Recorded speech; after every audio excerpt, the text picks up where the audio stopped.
I'm curious too, how did you schedule over 200 screenings of the film? I mean, what was the process like? And you're reaching out to various countries, what, North Korea, I think I heard you say in a prior interview, and India and things, and how is it received? Do you do this via email? I mean, basically what that journey has been is a mixture of festivals and planning. And the initial thing is that the film opened at the IDFA Festival in Amsterdam, which I guess is the biggest documentary festival and one of the most prominent ones internationally.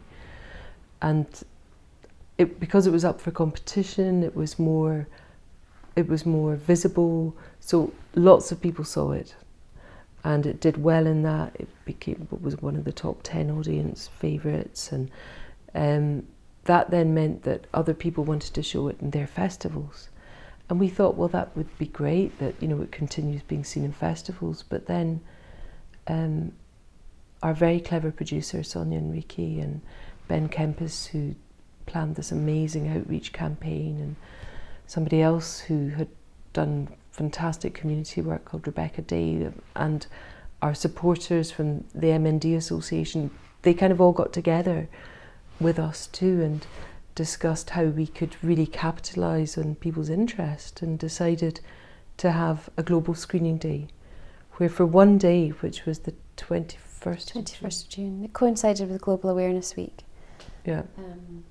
They basically invited people to screen the film, which they did through a web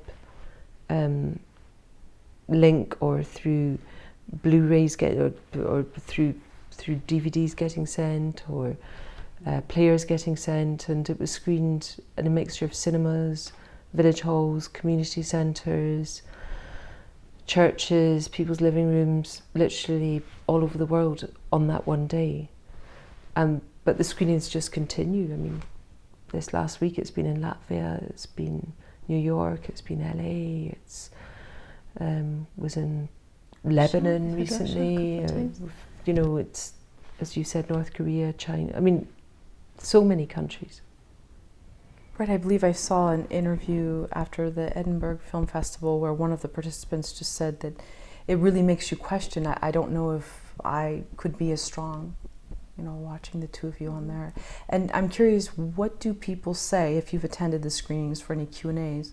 Do they ask you questions, or they actually tell you about their own experiences with something similar? They do ask us questions. I mean, I think the obvious one that I'm asked a lot is how intrusive did it feel?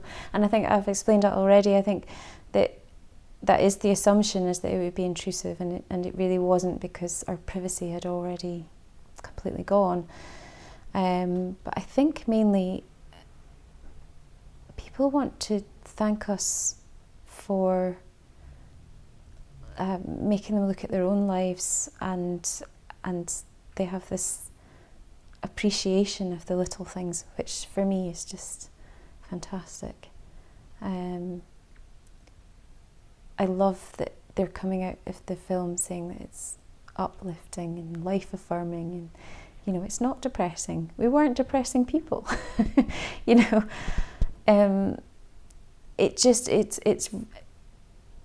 I always say to people, all we did was tell our story, and it didn't seem like a difficult thing to do. It still doesn't seem like a difficult thing to do.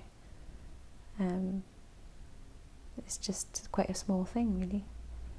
But I think that's what most people assumed, that it was a huge thing for us to do, and it was very easy.